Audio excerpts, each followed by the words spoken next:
नमस्कार बच्चों, आज हम पढ़ेंगे प्रश्नावली 2.2 एक चर वाले समीकरण का प्रश्न संख्या 14। ठीक है। प्रश्न संख्या 14 में यूं कहा गया है कि लक्ष्मी एक खजांची है।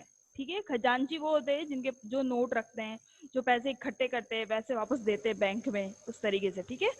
तो लक्ष्मी एक खजांची है जिसके पास 100 रुपए के, 50 रुपए के और 10 रुपए के कुल नोट है। अपने को ये नहीं पता कि नोटों की संख्या कितनी है, बट अपने को ये जरूर पता है कि उन सारे नोटों को गिनकर अगर उनका मूल्य निकाला जाए तो उनका मूल्य होता है 4 लाख रुपए। ठीक है। और लक्ष्मी ने अपने नोटों का अनुपात दे दिया। 2:3:5 दे दिया। अनुपात दे दिया। अब अपने को पता करना है कि टोटल 100 के कितने नोट है, 50 के कितने नोट है और 10 के कितने नोट है। तो हमारे पास उनका अनुपात दे रखा है।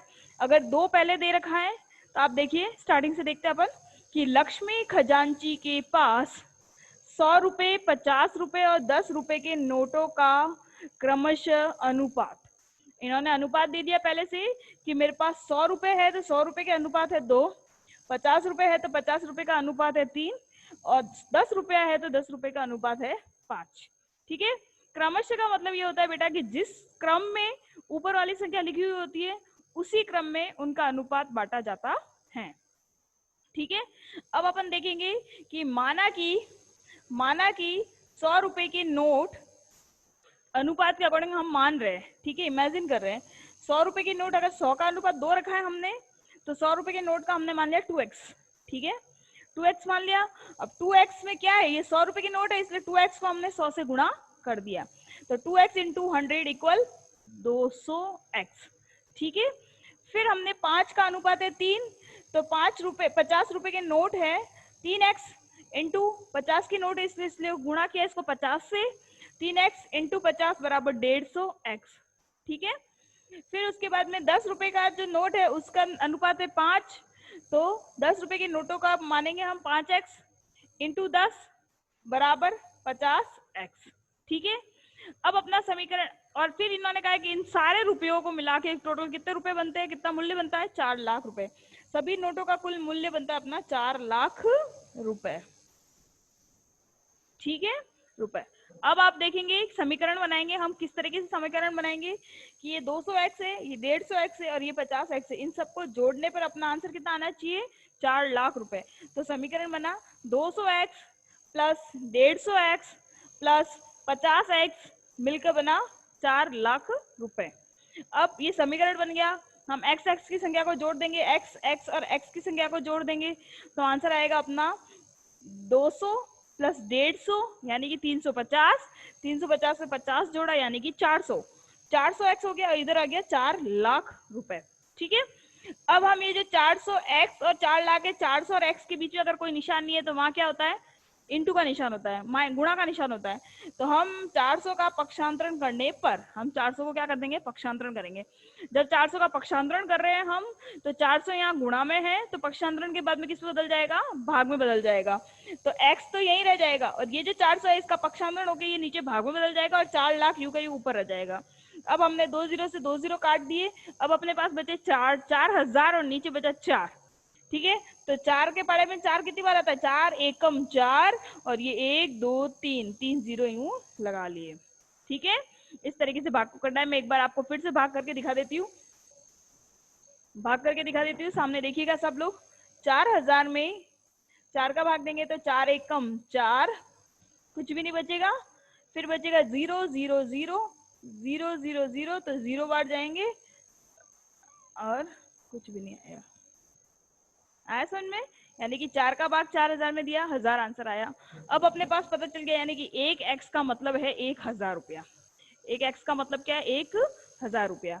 अब हम बाकी सारे नोटों की संख्या ज्ञात करेंगे। तो देखेंगे किस तरीके से करना है। मिटा रही हूं मैं।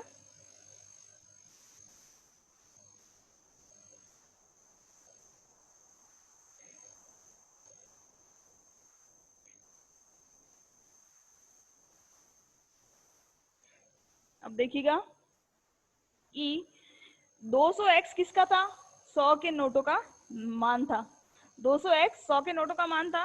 तो लिखेंगे हम कि x अपने पास आ गया 100, x अपने पास आ गया 1000, तो 100 रुपए के नोटों की संख्या